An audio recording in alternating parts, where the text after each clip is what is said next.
अगर हिंदू समर्थन और मुस्लिम विरोधी की जहां बात चलती है तो क्या सिलेंडर अभी जो 1200 1250 में मिल रहे हैं तो क्या ब्राह्मणों को 700 में मिलता है और मुसलमानों को 1700 में मिलता है। अभी आप देख रहे हैं कि देश की जो संपत्ति थी, राष्ट्रीय संपत्ति थी, रेल, हवाई अड्डे, ये बहुत सारे चीज़ पूंजीपतियों के हाथ में सौंप दी गई। कृषि को भी योजनाबद्ध तरीके से पूंजीपतियों के हाथों में देने की पूरी योजना चल रही है। 6500 जातियों में बांटकर एक दूसरे से ऊंच नीच बना करके उसका लाभ ये ले रही है और आम जनता इस बात को नहीं समझ पा रही है कि 543 सांसद में 543 से 540 सांसद वोट दे दिए संविधान की मूल भावना को कटवाने के लिए।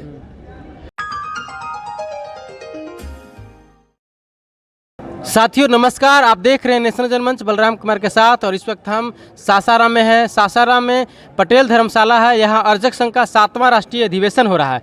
पूरे देश से लोग आए हुए हैं और इसी अधिवेशन में आए हुए हैं माननीय राम प्रसाद सिंह जी। नेशनल जनमंच में स्वागत करते हैं सर। आपका भी धन्यवाद है।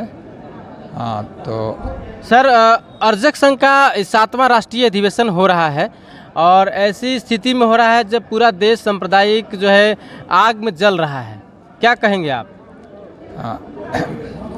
इस पर मेरा कहना है कि आज जो देश में स्थितियाँ बनी है वो एक दिन का नहीं है। ये पूरा योजनाबद्ध तरीके से संविधान को ख़त्म करने के लिए, जिस तरह से किसी को गुलाम बनाने के लिए उसकी शिक्षा, संस्कृति और इतिहास को नष्ट किया जाता है, यह सरकार सांप्रदायिक भावना भड़का करके, हिंदू मुस्लिम की भावना सांप्रदायिक भड़का करके ये जनता को छीन भिन करके राजतंत्र की ओर ले जाना चाहता है, तानाशाह की ओर ले जाना चाहता है। तो ऐसी स्थिति में ऐसा नहीं है कि यह मुस्लिम विरोधी और हिंदू समर्थक है। यह पूरी तरह से पूंजीवादियों के समर्थन में राजतंत्र की तरह ढकेलते जा रहा है। चूँकि सांप्रदायिक भावना वाला हिंदूवाद का नाम लेकर के बेरोजगारी, महंगाई इतना बढ़ाया है, जैसे क्या अगर हिंदू समर्थन और मुस्लिम विरोधी की जहां बात चलती है तो क्या सिलेंडर अभी जो 1200 1250 में मिल रहे हैं तो क्या ब्राह्मणों को 700 में मिलता है और मुसलमानों को 1700 में मिलता है। ये केवल नारा आपस में लड़ाने के लिए, ये विकृति पैदा करने के लिए कि ताकि ये जनता एक न हो और हम पूंजीपतियों को इस देश का सिरमौर बनाएं।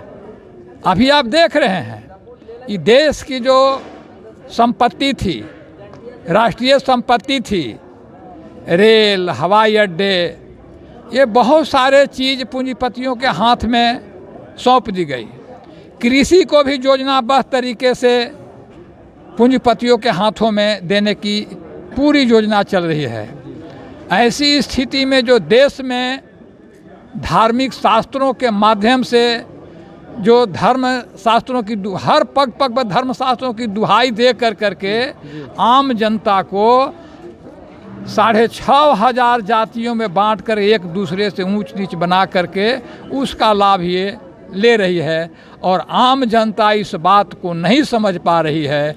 क्योंकि असल समझे भी तो कैसे, जिस तरह से एक डॉक्टर किसी को जब ऑपरेशन करता है तो जैसी ज़रूरत होती है उस हिसाब उसको मस्तिष्क को सुन करके पूरा ऑपरेट करता है, या फिर मांसपेशियों को सुन करके ऑपरेशन करता है और रोगी को पता नहीं चल पाता है कि ये हमारे मांस काटे जा रहे हैं, क्या क्या किए जा रहे हैं।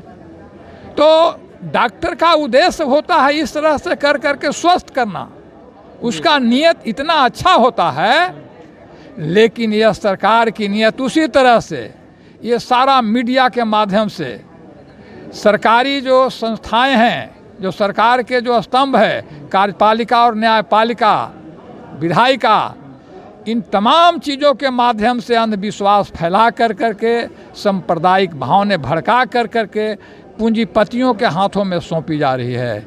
इसका उदाहरण है संविधान को बदलने के समय में जिस तरह से संविधान की मूल भावना थी, जो पूरी बहुमत से नहीं सर्वसम्मत से ये बना था कि इस देश में शैक्षणिक और सामाजिक आधार से जो पिछड़े हुए हैं उनको एक धारा में लाने के लिए आरक्षण की व्यवस्था की गई थी।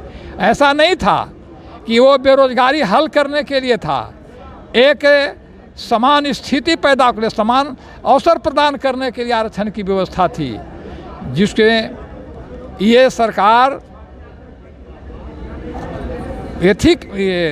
आर्थिक आधार पर विधेयक ला कर करके आपने देखा ना, ये 543 सांसद में 543 से 540 सांसद वोट दे दिए संविधान की मूल भावना को कटवाने के लिए।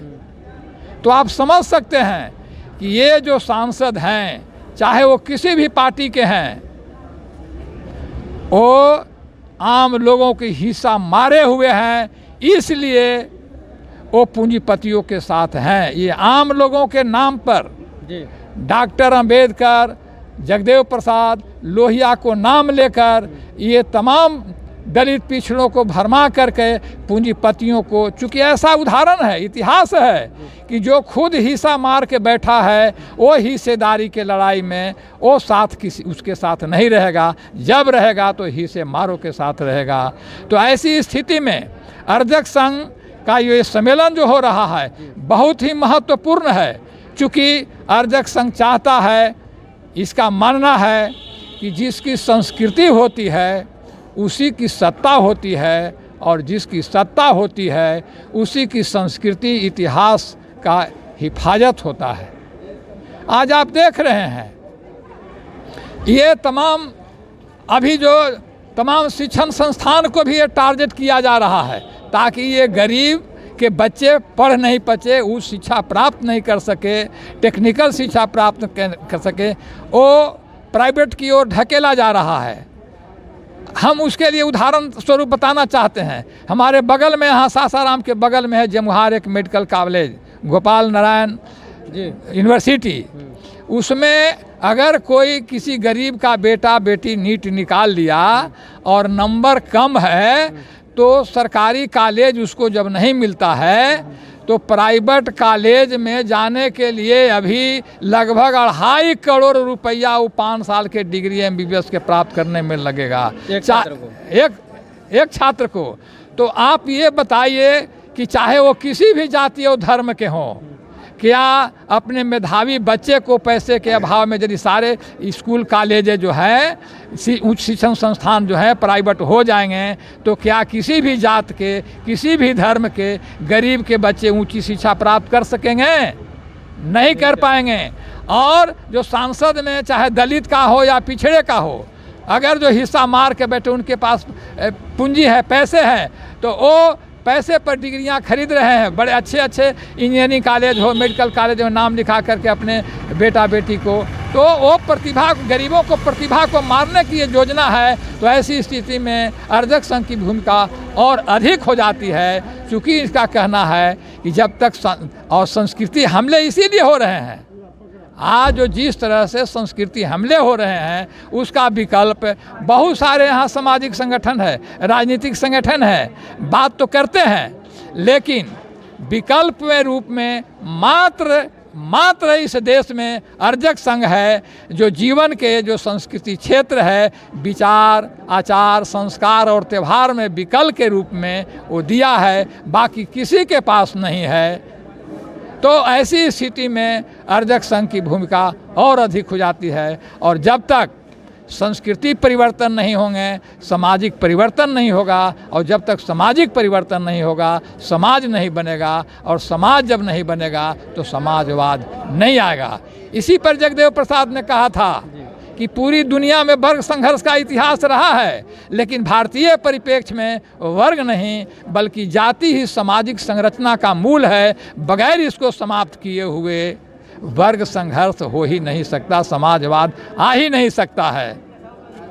तो आज परिस्थितियाँ देखी जा रही है और राजनीतिक चरित्र जो है ये सभी पार्टियों का एक जैसा होता जा रहा है। जिस तरह से आपने लोकसभा के वोटिंग में आपने देखा संविधान संशोधन के लिए, चाहे वो वामपंथी हो, समाजवादी हो, चाहे जिस पार्टी के हो, सब के सब सवर्ण आरक्षण के लिए वोटिंग कर दिया, संविधान के मूल ढांचा को कटवा दिया, जिसका नतीजा है कि आज एसी एसटी से भी कटअप मार्क वो सवर्ण आरक्षण जो मिला है उसमें नीचे जा रहा है और अब प्रतिभा का हनन नहीं हो रहा है जो प्रतिभा की दुहाई देते थे।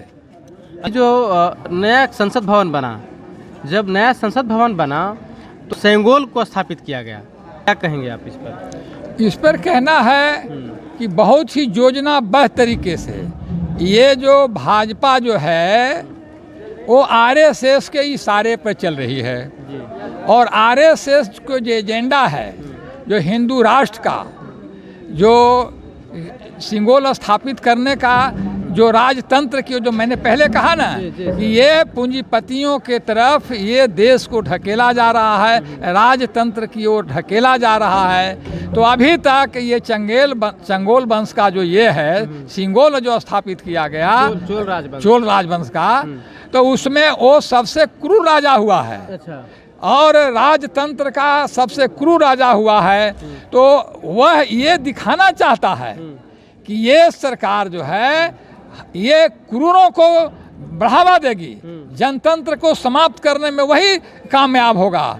और इस पर सारे सांसद ये संसद भवन में मौन रहे, रोड पर ये भले ही विरोध कर रहे हैं, लेकिन ये संसद में, लोकसभा में किसी ने किसी भी पार्टी का ये विरोध नहीं किया। इसका कारण है कि वह लोग हिस्से मार हैं और आम लोगों को बरगला कर करके केवल वो सत्ता में कुर्सी प्राप्त करना चाहते हैं।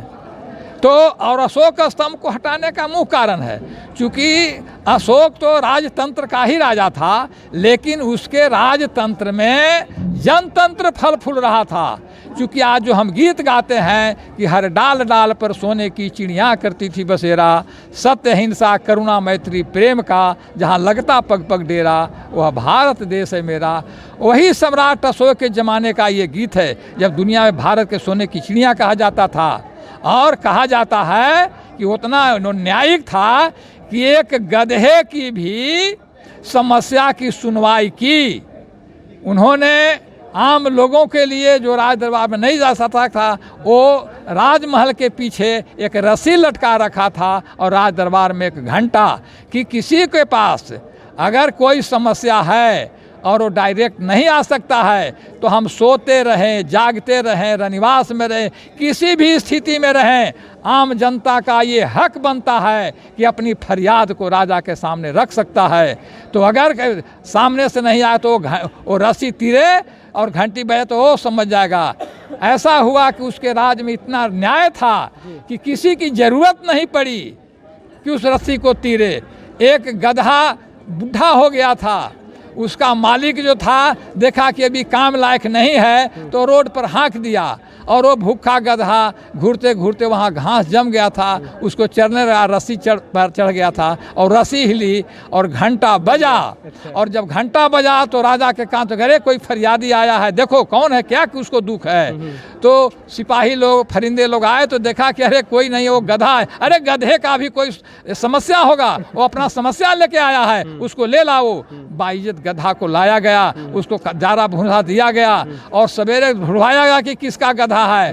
उस धोबी को बुलाया गया और सम्मान का कहा कि देखो इसको जवानी में तुमने काम लिया है, यह फरियाद करने आया है राज दरबार में कि मैं आवारा नहीं हूँ, मैं किसी का स्वाभिमानी और उसके मनोवाहक हूँ जो जिंदगी भर कमा करके उसको भरा है, अब हम काम लायक नहीं हैं तो हमको छोड़ दिया है निकम्मा समझ कर करके।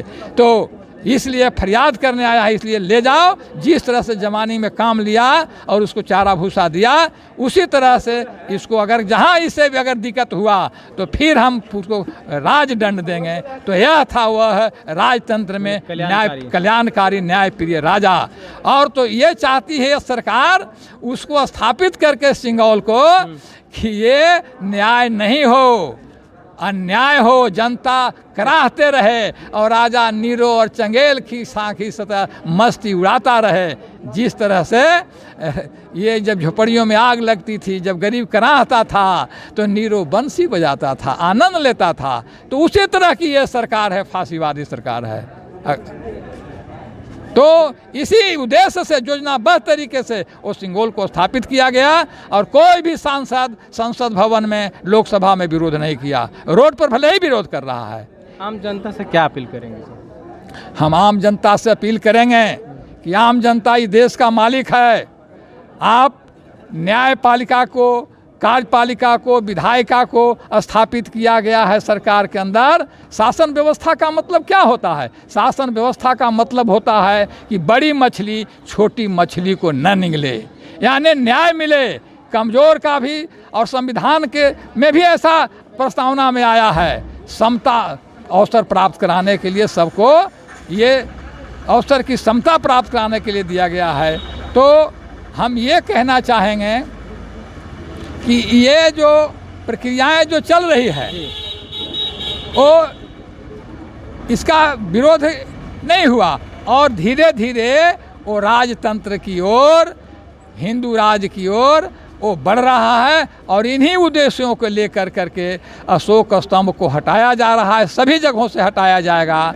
अगर जनता नहीं चेती, जनता ये मालिक नहीं बनी, ये जनता का हक बनता है, ये फर्ज बनता है कि अब कोई भी सरकार अगर उसके सारे अंग न्याय से इनकार करता है तो आम जनता का ये अधिकार है, मौलिक अधिकार है कि न्याय लेकर के मुट्ठियाँ बांध करके वो आए और कहे कि ऐसी निकम्मी सरकार की हमें ज़रूरत नहीं है, हमें जनतांत्रिक सरकार चाहिए। और मैं जनता से ये अध्यक्ष संघ आह्वान करती है कि आप अपने अधिकार को पहचानिए और ये देश अहित में जो कार्य हो रहे हैं, जनता के अहित में जो कार्य हो रहे हैं, उसको आप स्थापित करने के लिए अपने ऐसे जो संविधान में हमारे बाबा साहब ने एक राजा और एक रंक यानी गरीब और अमीर को एक वोट का अधिकार दिया है। और वह ऐसा अधिकार है कि आप कभी भी आने वाला चुनाव है उसमें हम आह्वान करेंगे कि ये तमाम जो लोग हैं, गरीब गुरबे हैं, जो शोषित पीड़ित है, जो ये महंगाई की मार से तड़प रहे हैं, चाहे वो किसी भी वर्ग और वर्ण के हों, ये सरकार को उखाड़ फेंकने की ज़रूरत है। और सही जनतंत्र स्थापित करने के लिए जनता के द्वारा ऐसे प्रतिनिधि को चुनकर भेजें जो जनता के हक में हिस्सेदारी दे सके, धन दौलत का बंटवारा कर सके, शिक्षा स्वास्थ्य का ख्याल कर सके। हम ऐसा जनता से अपील करते हैं और हम इस कार्य में अर्जक संघ अग्रगणी है और अंतिम दम तक रहेगा आम जनता को आह्वान करने में और उनको जागरूक करने में। तमाम दर्शकों को नेशनल जनमंच देखने के लिए धन्यवाद, शुक्रिया। साथियों, नेशनल जनमंच को सब्सक्राइब करें, साथ ही बेल आइकन की घंटी को बजाएं।